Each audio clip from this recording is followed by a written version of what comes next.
Hi everyone, I hope you're all doing good.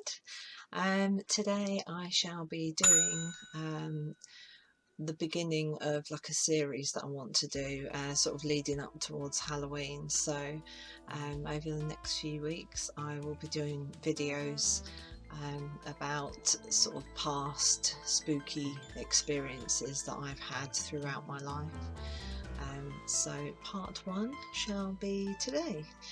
I shall have Astraea with me today, and then over sort of, as I say, the next few weeks I'll have my other snakes with me while I tell these kind of spooky and unusual stories. So with all that being said, I shall just jump straight into the video, and thanks very much for watching. And here is my beautiful girl Astraea. She's very still at the minute. But anyway, I shall get on with the story. So basically, my sort of spooky experiences started, I would say, from when I was very young. And one of my first sort of unusual experiences was when it was back in 1986, and I was 4 years old.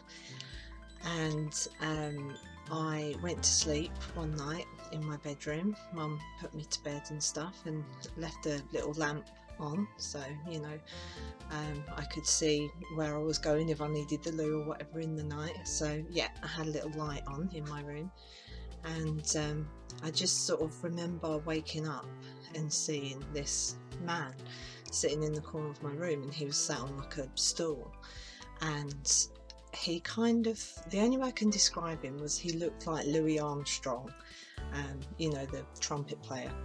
And so yeah, he was just kind of sat in the corner of my room. He had like a charcoal suit on and a white shirt. I think he had a tie on as well, and he was just sweating profusely, and he had like a green handkerchief to sort of mop his brow with.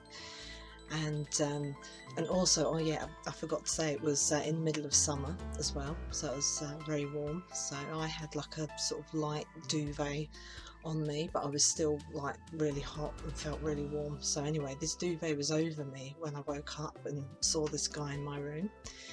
And I just remember him saying to me, he was talking a lot, but I can't remember what he said, but the main thing I remember him saying was that I couldn't take the duvet off of me until like he had disappeared. And so he said that, and then he was talking more and more again about whatever it was. And at this point I was absolutely just soaking wet with sweat. Basically I was absolutely boiling, and then finally he just disappeared. And when he disappeared, I flung off the duvet, and yeah, and that was it. That was just a really weird experience. I've never seen him again since, but it was just really, really odd and really strange. I don't know who he was. Maybe he was somebody from, you know, one of my past lives that I believe I've had. So yeah, it was unusual. So I mean, he wasn't like menacing or threatening or anything, but I just, you know, by 4 years old, you know that you're not meant to wake up in the middle of the night and see some random guy in your room who looks like Louis Armstrong. But yeah, so as I say, I've never seen him since, but it was strange.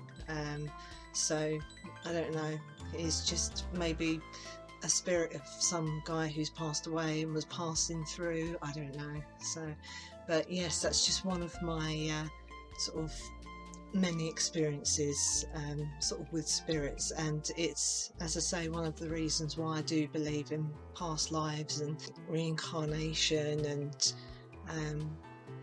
I suppose if you want to call it heaven, or you know, the place that we go once we pass away. I do think there is a beautiful place that we go when we pass away, but I do think that we are sent back, and we do have lives to lead and lessons to learn, and you know, all the rest of it.